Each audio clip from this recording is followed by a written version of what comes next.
देखो इसमें हम लोग इसमें आज समझेंगे कि त्रिकोणमिति के कुछ अनुप्रयोग में ऊंचाई और दूरी के बारे में मेनली पढ़ना, हाइट और डिस्टेंस। तो इसमें 3 टॉपिक पहले अच्छा से देख लेते हैं, उसके बाद आगे का क्वेश्चन सॉल्व होगा। दृष्टि रेखा। दृष्टि रेखा क्या होता है? यदि कोई व्यक्ति किसी वस्तु को देखता है तो जिस यहाँ पर जिस रेखा से देख रहा है इसको क्या बोलेंगे? दृष्टि रेखा। ये इसका हो जाता है दृष्टि रेखा। और यहाँ से ये या तो ऊपर से नीचे देखे या फिर ये नीचे से ऊपर देखे, ये दृष्टि रेखा कहलाएगा इसका। और देखेंगे अगर ये नीचे से अगर ऊपर रखी किसी वस्तु को देखता है, जैसे ये कोई व्यक्ति अगर जमीन पर खड़ा है, ये जमीन पर खड़ा है तो ऊपर कोई रखी वस्तु को देख रहा है तो नीचे से ऊपर देख रहा है, तो यहाँ पर इसको कहेंगे क्षैतिज रेखा। ये क्षैतिज रेखा। क्षैतिज रेखा और दृष्टि रेखा के बीच बने कोण को इसको कहेंगे हम लोग उन्नयन कोण। और इसी में दूसरा अवनमन कोण। जब ऊपर कोई भवन पर या कोई मीनार पर कोई व्यक्ति होगा, वह व्यक्ति नीचे जमीन पर रखी कोई वस्तु को अगर देखता है तो यहाँ पर ये क्षैतिज रेखा के समांतर एक बिंदु, ये बिंदु यहाँ पर इसको, अगर ये जमीन के समांतर थी, नीचे जमीन पर कोई बिंदु होगा जिसे पाद बिंदु कहेंगे। और ये किसी वस्तु के ऊपर यानी कि ऊंचाई पर कोई बिंदु है तो उसे शिखर कहेंगे।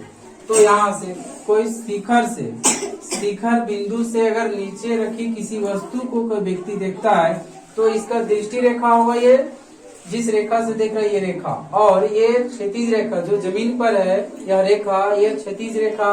इस क्षैतिज रेखा के समांतर शिखर वाला बिंदु से समांतर रेखा खींची जाए तो अब ये क्षैतिज रेखा और ये दृष्टि रेखा के बीच बने कोण को अवनमन कोण कहते हैं,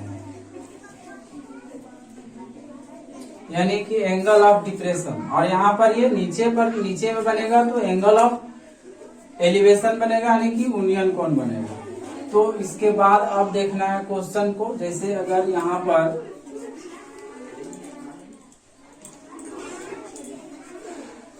इस तरह का एक कोई बिल्डिंग है, यहाँ पर मान लेते हैं, और नीचे से कोई एक व्यक्ति है, यहाँ ये व्यक्ति बिल्डिंग के शिखर को देखता है तो यहाँ पर इसका उन्नयन कोण बन रहा है 30 डिग्री।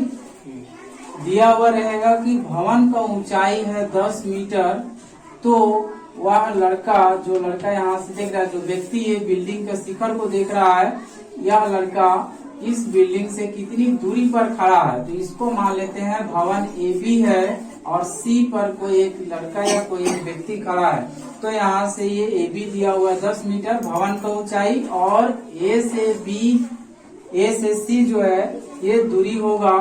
तो ये कौन सा दूरी होगा?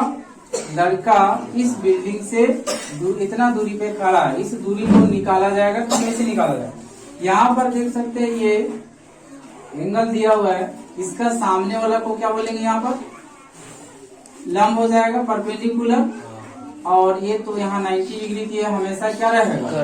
कर्ण रहेगा, ये चेंज नहीं होता है, 8 चैप्टर में था। ये लंब हो गया तो ये क्या होगा?